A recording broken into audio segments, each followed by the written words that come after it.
All right, this is a presentation on how to get into the stock market. Quick disclaimer, I'm not providing any financial or investment advice. I'm just showing you the tools that are available for you to use. I want to start this off with a quote from the book, The Richest Man in Babylon.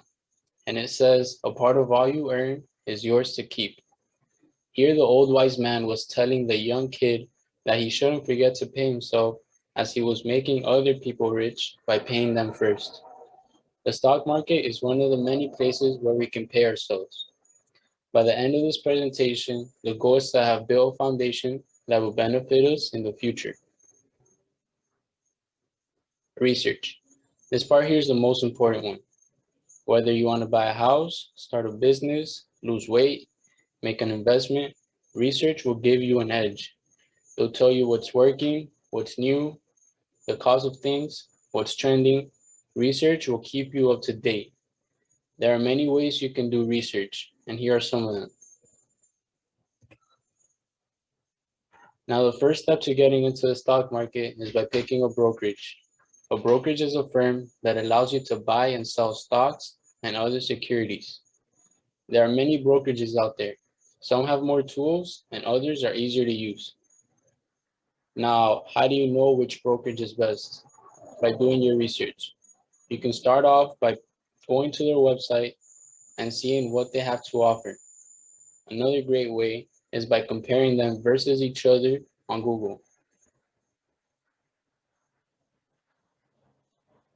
Here I have chosen 4 brokerages that are great all around. They have been established for years, they have great tools and resources, and they have excellent customer service. Now I don't have Robinhood here, and that is because Robinhood is limited. As of today, Robinhood doesn't have access to all the stocks, ETFs, or index funds. They don't provide retirement accounts, and they have poor customer service.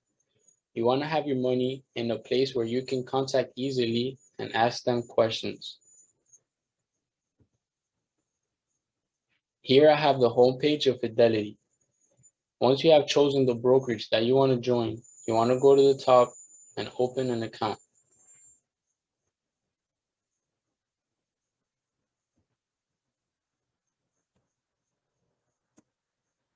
That's going to take you to this page. These are some of the accounts that you can open. There's IRAs, which stands for Individual Retirement Accounts, and a standard brokerage account. IRAs are good because they provide tax benefits. But because of the tax benefits, there's a limit to how much you can contribute per year. As of this year, the limit is $6,000. The most popular IRA is the Roth IRA, and that is because any capital gains that you earn, you don't have to pay taxes for, meaning your money grows tax-free.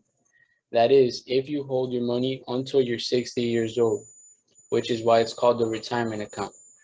Now, there's some exceptions to that rule, and that is for first-time home buyers, medical bills, and schooling. Another good thing about the Roth IRA is that any contributions that you make, you can withdraw whenever you want without any penalties. In the standard brokerage account, there is no limit to how much you can contribute, and you could withdraw the money whenever you like. You do have to pay taxes for any capital gains that you earn that year. A capital gain is when you sell a stock for profit.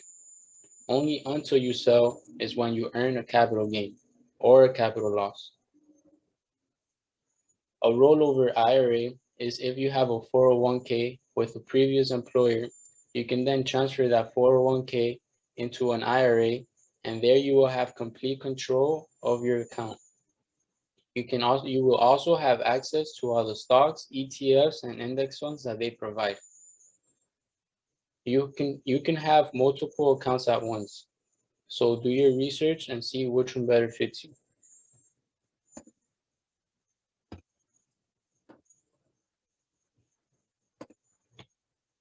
Now the next step is to fill out the application. They're gonna ask you for your personal information, driver's license, social security number, and a couple questions about your investment goals and experience. Now, once your account is set up, the next step is to transfer money into this account. The easiest way to do this is by linking your bank account to the brokerage and transfer the funds electronically. You always want to have money in this account just in case an opportunity comes up. You don't have to wait for your funds to transfer and you can get in right away. And that's it. You are ready to buy stocks. Now, how do you know which stocks to buy? By doing your research. I have made a list of references that can help you get started. Investopedia.com is a website that's just like Google, but for investing. They also provide a simulator that allows you to practice trading stocks without having to use real money. Barron's is a financial publication that posts news from investing to finance. The Come Up series is a YouTube channel that teaches people about investing and innovation. Social media allows you to connect with people from all around the world.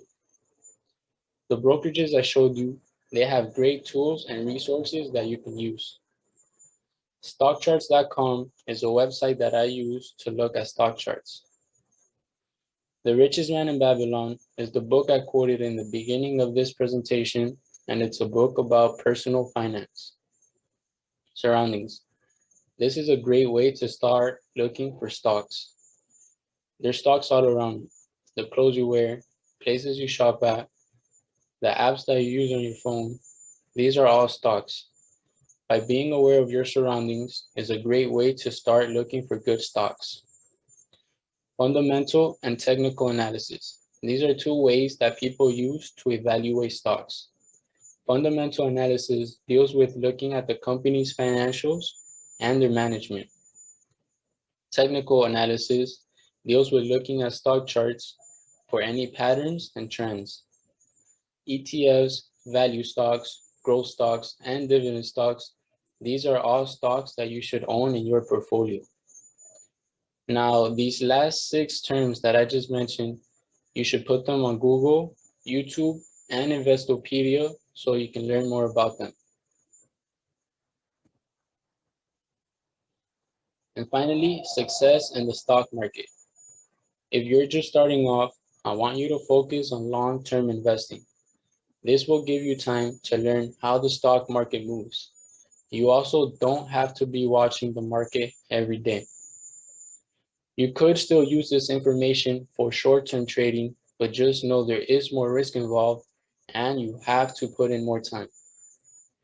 So research. You already know how important this part is. Please don't stop learning.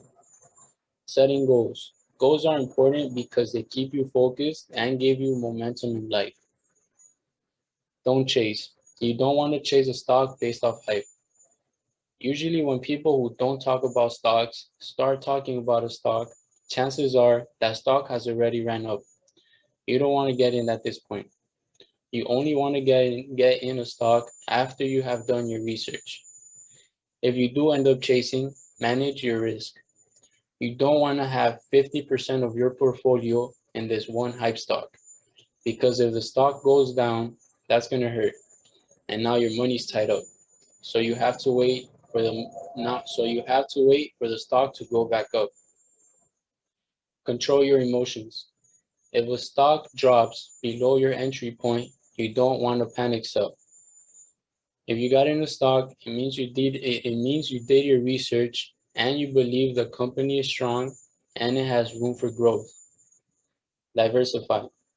You want to own stocks from different sectors of the stock market. There's 11 of them. The sectors rotate like seasons. Sometimes some sectors are hotter than others. Also, you want to look into owning some cryptocurrency. Now, I'm not going to talk about cryptocurrency here, but just know that owning some cryptocurrency is part of diversifying. Learn from your mistakes. In life, you're going to mess up a lot. But instead of dwelling on those losses, learn from them and move on. And lastly, focus on the bigger picture. Just know that this is a marathon and not a sprint. And that's it. I hope I was able to help you get started. There's only so much that I can cover in 10, 15 minutes of something that has been around for years. If you have any questions, do your research and feel free to contact me. Thank you for taking your time and watching this presentation.